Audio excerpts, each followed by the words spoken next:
Salut à tous et bienvenue dans ce deuxième volet de FAQ sur ma vie en tiny house.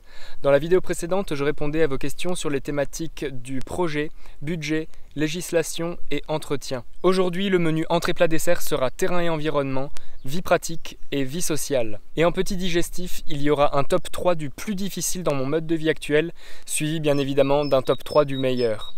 Juste après la diffusion de cette vidéo en première, vers 10h30, nous continuerons les échanges avec un live YouTube d'une 50aine de minutes environ, dans lesquels nous pourrons approfondir les questions vues dans ces deux vidéos de FAQ et où vous pourrez aussi me poser vos nouvelles questions, toujours au sujet de la vie en tiny house. Pour éviter toute déception, je préfère vous prévenir que durant le live qu'il y aura tout à l'heure, je ne serai pas près de ma tiny house puisque je n'ai pas internet là-bas, mais je ferai en sorte qu'elle soit quand même visible de loin dans le fond, elle mérite quand même bien d'apparaître dans la vidéo. Allez, générique. En transition douce vers la décroissance, de la remise en question à la mise en pratique. Chapitre 1, terrain et environnement. Je me demandais si tu avais acheté le terrain en même temps que ta tiny house ou s'il était déjà en ta possession.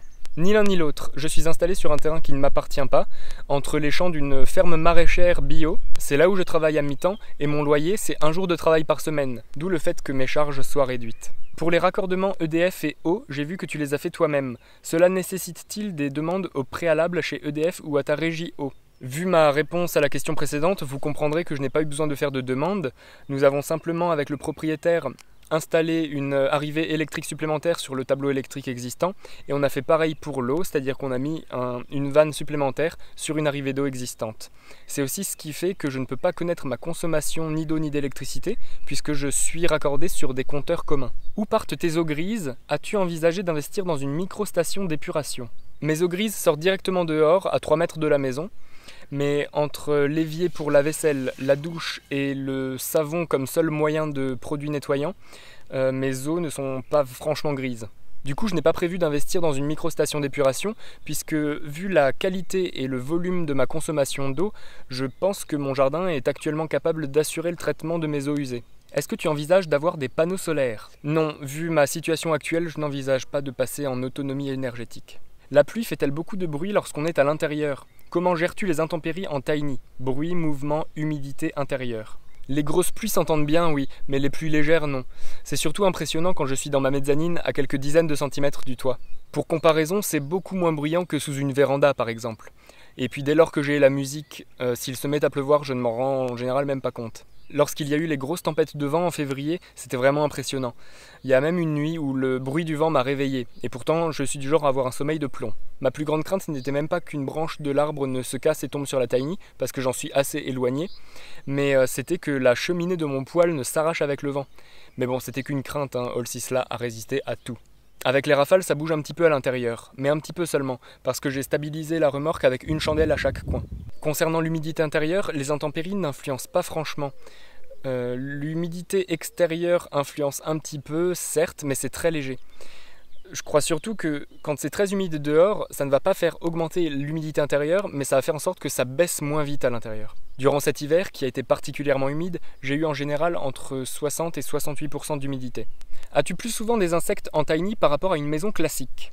Je me souviens lorsque ma mère habitait dans un ancien moulin à eau réhabilité, on avait chaque été des invasions de fourmis dans la maison, et on avait aussi des araignées à foison, surtout à la cave et sur les rebords de fenêtres, et puis des moustiques également, enfin bref, vous voyez. Par rapport à ça, dans ma tiny, je suis bien tranquille, et c'est entre autres grâce à mes super moustiquaires. J'en ai fait un tuto si ça vous intéresse. Bon, il arrive toujours qu'une mouche ou qu'un moustique arrive à se faufiler en même temps que j'entre ou que je sorte, mais bon, ça reste anecdotique.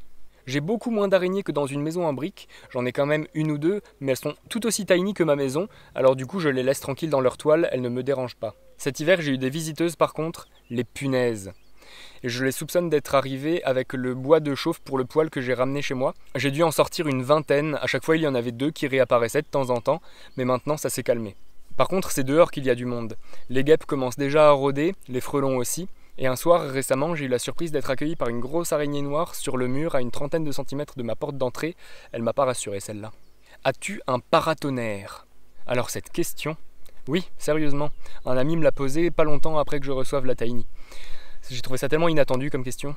Alors non, il n'y a pas de paratonnerre, et la Tiny a beau être posée sur des pneus, puisque je l'ai stabilisée avec des chandelles en métal, je pense qu'elle n'est pas du tout isolée. Mais il y a 3 arbres aux alentours et l'église du village à 500 mètres, alors je pense que ce sont de bons éléments qui prendront la foudre avant la Tiny. Chapitre 2, vie pratique. Ah, nous arrivons à la fameuse question tant attendue, celle que vous m'avez le plus posée. Comment est-ce que je lave mon linge? La présence d'une machine à laver ne te fait-elle pas défaut? Comment tu gères le séchage du linge? Je lave mon linge à la ferme, dans le bâtiment commun qui se situe à 100 mètres de chez moi, et il y a tout ce qu'il faut. Machine à laver, panier, étendoir. D'ailleurs, cet étendoir est le mien, mais je l'ai mis à disposition pour tout le monde aussi, comme ça il y en a assez. En hiver, le linge sèche dans la salle de bain de ce bâtiment, et en été il peut sécher dehors. Comment as-tu géré l'hiver dans ta tiny house? Tu nous as déjà pas mal parlé du moyen de chauffage, je pensais plus aux vêtements mouillés, boue, etc. C'est assez simple en fait, j'ai pas l'impression de faire autrement que dans une maison classique. Mes chaussures pleines de boue restent dehors dans mon coffre-banc à l'entrée et je rentre rarement avec des vêtements complètement détrempés. Quand ça m'arrive, dans le pire des cas d'ailleurs, c'est pas forcément en hiver, c'est quand je rentre chez moi à vélo et que je me prends une averse ou un orage, alors tous mes vêtements imperméables de vélo, donc la cape, le surpantalon et le surchaussure, sont vraiment complètement trempés là pour le coup. Et je les suspends simplement à des cintres au niveau de la tringle de douche pour qu'ils s'égouttent. Et quand je rentre chez moi avec des vêtements un peu mouillés mais qui ne dégoulinent pas, alors je les suspends à des cintres à la barre d'échelle et avec le poêle allumé ça sèche vachement vite. As-tu des problèmes de condensation le matin et quand tu cuisines? Eh bien en fait pas souvent. Déjà ça n'arrive pas en période de beau temps quand l'humidité extérieure est basse et que je peux laisser une fenêtre entrouverte. Ça arrive plutôt en hiver quand l'humidité extérieure est déjà élevée et que je laisse les fenêtres fermées toute la journée. Mais même dans ces conditions, et si je reste à la maison toute la journée, je n'ai pas de la condensation très fréquemment.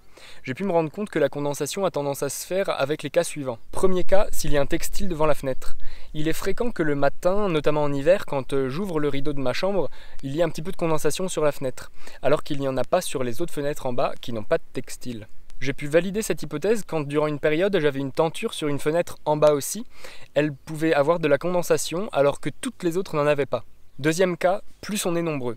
Après une soirée à 2, 3, voire 4 personnes, je sens que de la condensation peut se faire sur les fenêtres. Et le lendemain matin, quand je me réveille, même si j'ai dormi seul, il y en a un petit peu sur toutes les fenêtres. Troisième cas, quand je cuisine à la vapeur pendant assez longtemps. Même si j'ouvre en battant la fenêtre de la cuisine, l'humidité intérieure augmente et peut provoquer de la condensation. Pour les 3 cas, la condensation n'est pas systématique. En fait, c'est souvent un cumul de plusieurs de ces cas qui fait que de la condensation apparaît en grande quantité et qui nécessite que je passe un petit coup de chiffon pour enlever le surplus d'eau sur les fenêtres. En hiver, ça doit m'arriver une fois toutes les 2 à 3 semaines et au printemps et en été, j'ai quasiment jamais ce souci. Peux-tu nous faire découvrir ce que tu utilises dans ta cuisine, ustensiles, etc. C'est parti. Voici les ustensiles que j'ai.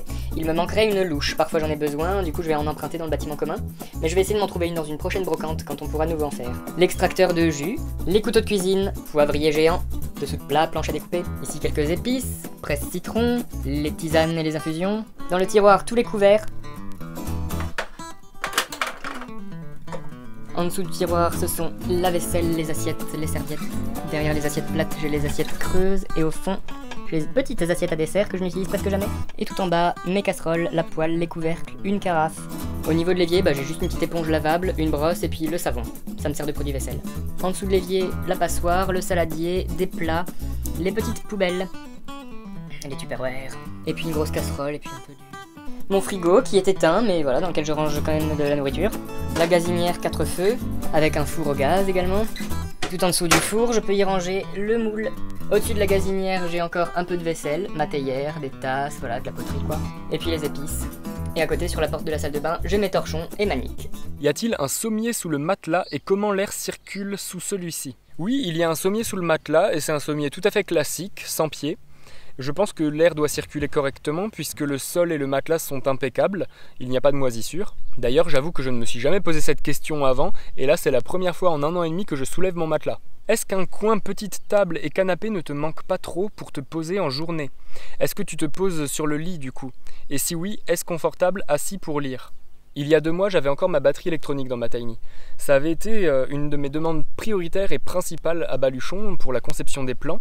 Et cet élément qui est quand même volumineux avait participé grandement à la disposition de tout le reste dans la Tiny. Mais je n'avais plus joué de la batterie depuis des mois et je voyais bien que j'en avais plus envie. C'est entre autres parce que j'ai pu installer entre-temps un piano dans ma mezzanine. Donc il y a 2 mois, j'ai retiré ma batterie devenue inutile et à la place, j'ai conçu ce petit coin zen. Vous avez dû le voir dans ma vidéo sur le confinement. J'adore traîner par terre et en plus cet endroit est très simple et pas encombrant. Quelques coussins me suffisent et la table de massage qui est pliée dans cet étui noir me sert de dossier.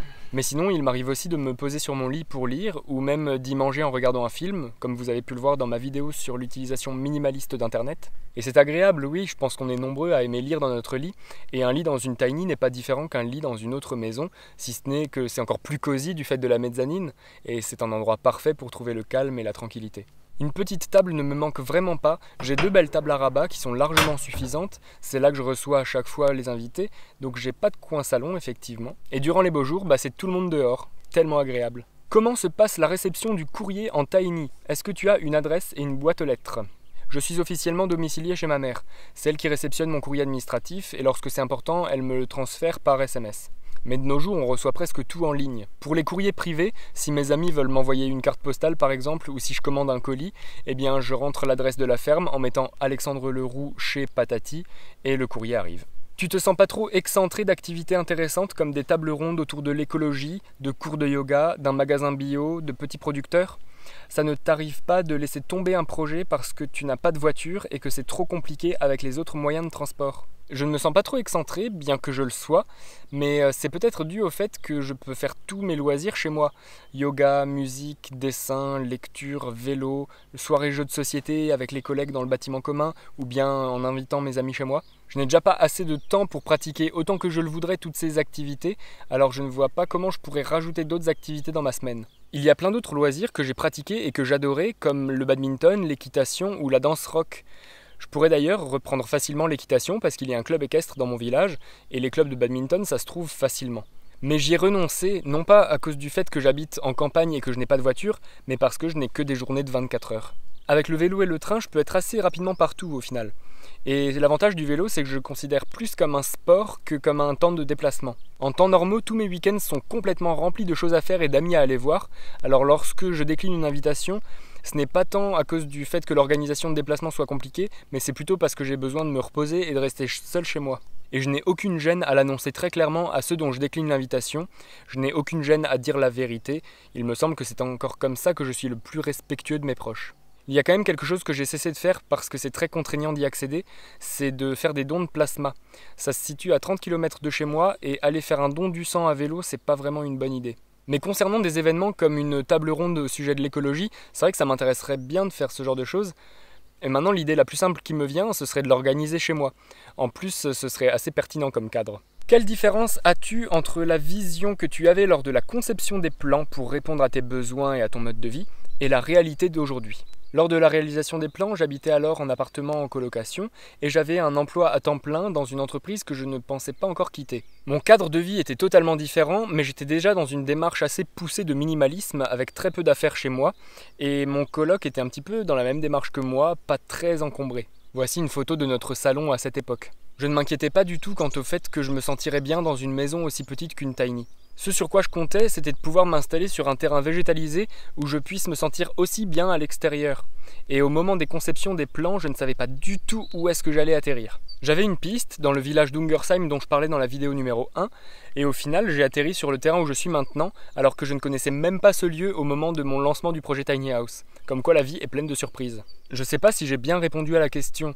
En tout cas, pour l'intérieur, il faut se dire que certes c'est un espace petit, mais une cuisine bien agencée sera une cuisine fonctionnelle, une chambre même en mezzanine sera une chambre à coucher, et une salle de bain avec une douche et des toilettes sèches dans moins de 2 mètres carrés, ça restera une salle de bain. C'est petit, oui, mais niveau fonctionnalité, j'ai la sensation d'être dans une maison normale en fait. J'avais pas trop d'attentes non plus sur comment j'allais me sentir, je suis pas trop du genre à m'inquiéter, et je sais aussi que je suis capable de m'adapter assez facilement au changement. En plus, j'avais reçu de Baluchon des plans qui se sont avérés être très fidèles à Holsisla, voyez vous-même. Finalement, je crois que c'est surtout le terrain et le contexte où sera installée la tiny qui déterminera le plus le mode de vie que vous aurez. Si tu avais des choses à changer, ce serait quoi ? Ce ne serait que des petits détails. Par exemple, mettre un interrupteur à l'extérieur pour la lumière du porche. Parce que là, il est à l'intérieur, juste à côté de la porte. Mais du coup, quand j'arrive, je dois m'éclairer avec mon téléphone pour poser mes affaires, sortir mes clés et ouvrir la porte. Et ainsi allumer la lumière. Ajouter l'option ouverture en battant au niveau de la fenêtre au-dessus de l'évier, notamment pour éviter la vapeur lorsque j'égoutte les pâtes. Toutes mes fenêtres ne s'ouvrent pas en battant, il n'y a que celles dans les mezzanines, celles dans la salle de bain et celles au-dessus de la gazinière qui ont cette option. pour des raisons de coût, évidemment. Autre détail que je changerais, ce serait de mettre la fenêtre de ma chambre plutôt sur un côté. Là, chez moi, elle est au niveau de l'avant de la tiny, donc au niveau de la tête de lit. Et quand, par exemple, je regarde un film, eh bien, du coup, si je m'adosse, je ne peux pas voir la fenêtre ouverte. Et en été, il fait chaud là-haut. Mais bon, je ne regarde pas des films tous les soirs et je pourrais aussi très bien ne pas le regarder dans mon lit. Est-ce que tu te cognes souvent? Ça m'arrive, oui. L'endroit le plus critique est le plafond lorsque je descends de ma mezzanine. Et sinon, il m'arrive souvent de toucher la guirlande que j'ai installée dans ma chambre. Sinon, avec la planche à découper, lorsque je vais dans la salle de bain pour jeter mon compost aux toilettes sèches, je cogne parfois le cadran de porte avec la planche. Chapitre 3. Vie sociale. En quittant ton ancienne vie en appart, as-tu perdu des amis car ils n'ont pas aimé ton nouveau projet de vie? Je comprends cette crainte, on m'a posé la question plein de fois. Je n'ai perdu absolument aucun ami à cause de mon choix de vivre en tiny house, ni à cause d'aucun autre choix. D'abord parce que je suis resté en Alsace et que je continue de les voir régulièrement.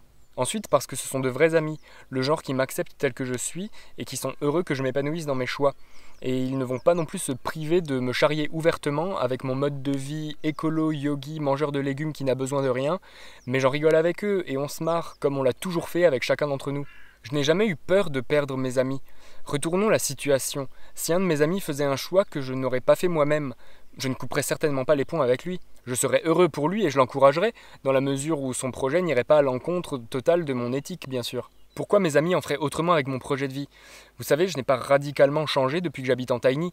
C'est mon habitat qui a changé, pas ma personnalité. Aux yeux de mes amis, je suis toujours le même. Après, si un proche m'avait mis des bâtons dans les roues, je n'aurais pas eu peur de perdre cette amitié. J'aurais laissé la relation s'estomper car je saurais alors qu'elle ne pourrait plus m'épanouir et qu'elle m'empêcherait d'avancer. Nous changeons, et parfois des relations durent uniquement parce qu'on s'y accroche. Nous pensons sauver une amitié qui est déjà morte, nous nous accrochons à des souvenirs que nous voulons continuer de faire vivre. Mais ce n'est pas possible.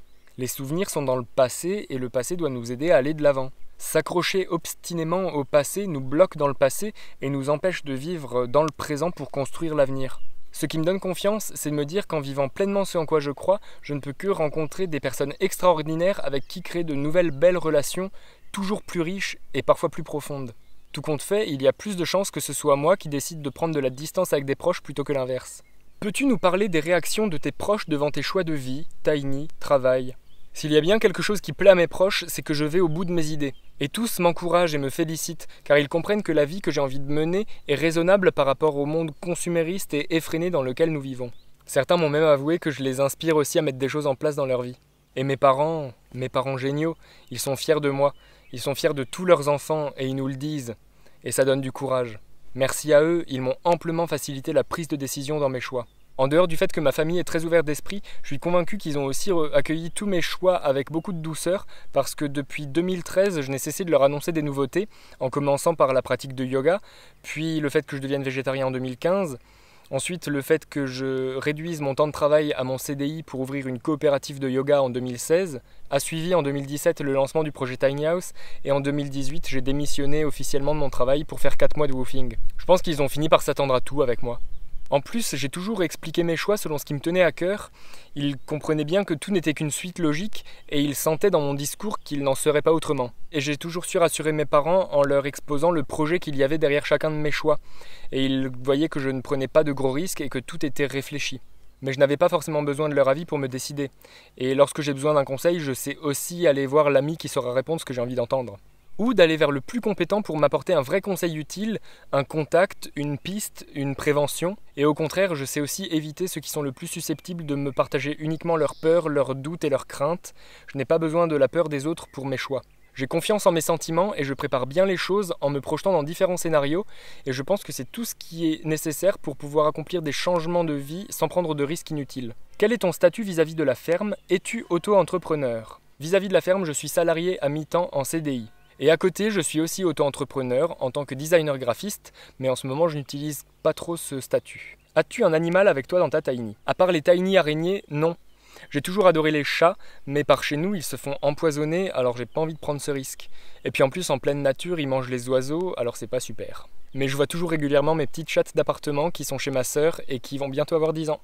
Pour conclure, si tu devais faire un top 3 du meilleur de ton mode de vie actuel qui pourrait en motiver d'autres à passer le cap, Pour ne pas être illusoire en ne disant que le meilleur, voici d'abord un top 3 du plus difficile dans mon mode de vie actuel. Et comme tout top qui se respecte, commençons par le numéro 3 pour remonter jusqu'au numéro 1. En troisième position du plus difficile, le sentiment d'être redevable envers le propriétaire qui me permet de vivre sur ce magnifique terrain. En deuxième position, l'accès aux commodités, surtout les magasins vrac et bio, le médecin, dentiste, ostéo, les magasins de vélo, les administrations. À vélo, faire une course prend forcément du temps et je ne peux pas transporter de gros volumes. Alors je pourrais toujours emprunter une camionnette à la ferme, mais ça me gêne toujours et en plus l'organisation que ça demande ne rendrait pas la chose moins compliquée. Et en numéro 1 du plus difficile, la crainte de passer pour un profiteur aux yeux de mes collègues. Ceci est dû à nos rythmes de travail différents, puisque certains travaillent à temps plein et d'autres comme moi à temps partiel. Alors dans mes jours de repos, ou du moins les jours où je ne travaille pas pour la ferme, eh bien j'y suis quand même puisque ma tiny est au milieu des champs. Alors je vois mes collègues travailler depuis ma fenêtre, ou pire, depuis la nappe que j'installe dehors dans l'herbe pour lire un bouquin au soleil. C'est toujours difficile pour moi de me sentir légitimement chez moi en pleine semaine, alors que le travail ne manque pas et que je pourrais être utile auprès d'eux. Les choses ont beau être claires de par notre contrat de travail, cette crainte n'a pas totalement disparu et en plus elle n'est fondée sur aucun reproche qu'on m'aurait fait. Mais je suis toujours en chemin pour accepter cette différence de rythme sans me sentir privilégié. Allez, passons au plus fun, voici le top 3 du meilleur de mon mode de vie actuel. Numéro 3, la réduction drastique de mes dépenses. Je dépense environ 600 € par mois et je n'ai l'impression de me priver de rien. Et cela induit le fait d'avoir besoin de gagner moins d'argent et du coup de pouvoir moins travailler. Numéro 2, être dans un environnement vivant. J'y inclus 2 avantages primordiaux, être connecté à la nature et être dans un lieu collectif. Au sein de la nature, car pour moi c'est naturellement la place que je dois occuper en tant qu'être vivant. Et le collectif car j'ai toujours été stimulé par l'énergie de groupe. Et les moments de convivialité et de partage sont si bons pour la santé physique et mentale. Footing collectif le matin, cours de yoga, soirée-jeux ou simple repas partagé. Le collectif offre aussi une sérénité inconsciente du fait de ne pas être seul et de se sentir plus en sécurité en cas de besoin. Sans parler de la mutualisation de services comme la machine à laver, l'atelier, le bureau, la récupération de copeaux de bois pour les toilettes sèches, le bois de chauffage, etc. Et très loin devant, en numéro 1, avoir beaucoup de temps pour moi. Je travaille 3 jours par semaine à la ferme. Je dispose donc de 4 jours par semaine, 4 incroyables jours pour faire ce que je veux.